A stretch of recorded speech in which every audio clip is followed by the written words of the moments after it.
I'm Steve Scott. Let's talk hop. Hey, welcome back. Again, I hope you like these videos. I hope they're useful to you.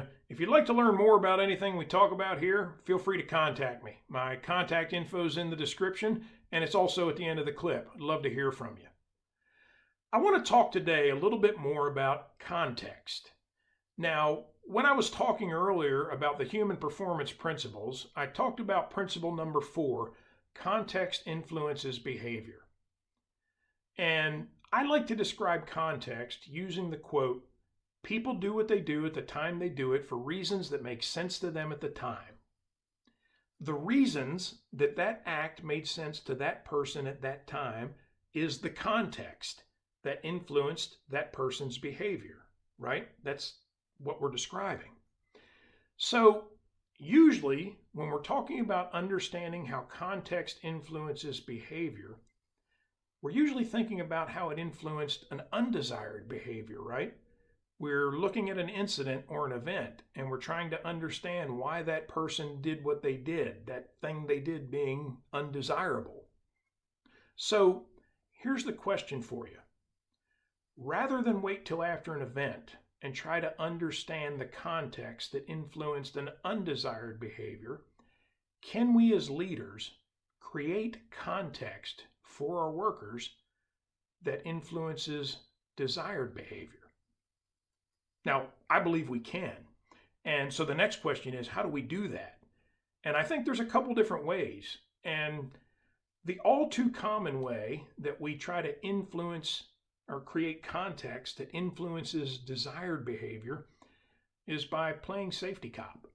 We walk around the plant and we see people doing something that they shouldn't be doing, so we punish them, and we believe that by punishing them, we will influence their future behavior so that they will not do that undesired act again, right? And I think I don't believe that works. I think that makes people really good at hiding things from us and a whole lot less likely to tell us where the real problems are. So, what if instead we make it in our organization so that it's not just okay, but it's encouraged for our workers to tell us where some of those problem spots lie? What if we also put processes in place so that leaders are routinely out on the floor in the operating areas talking to workers and asking them some of those hard questions? Like, where's it really hard to do the right thing and it's really easy to do the wrong thing? Where is it really difficult to follow the SOP? Where do you constantly have workarounds that you've developed to do the job better, safer, easier, quicker, whatever? Where do you have to take shortcuts in order to make production demands?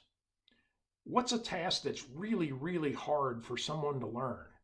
What's something we ask you to do that you believe is really, really stupid? So here's the thing. If we have those processes in place where we have leaders out having those conversations on a routine basis, and we ask those hard questions, and we've developed trust with our workers so that they're not just okay, but they're encouraged to give us honest answers to those questions, can we then work with our workers to build better context so that it does influence the desired behavior? And I absolutely believe we can. I also absolutely believe that's way more productive than punishing people for doing the wrong behavior. But a couple things have to happen. We have to have openness and trust in our organization. People have to be okay telling us the things we may not want to hear. We have to have leaders out there asking those tough questions.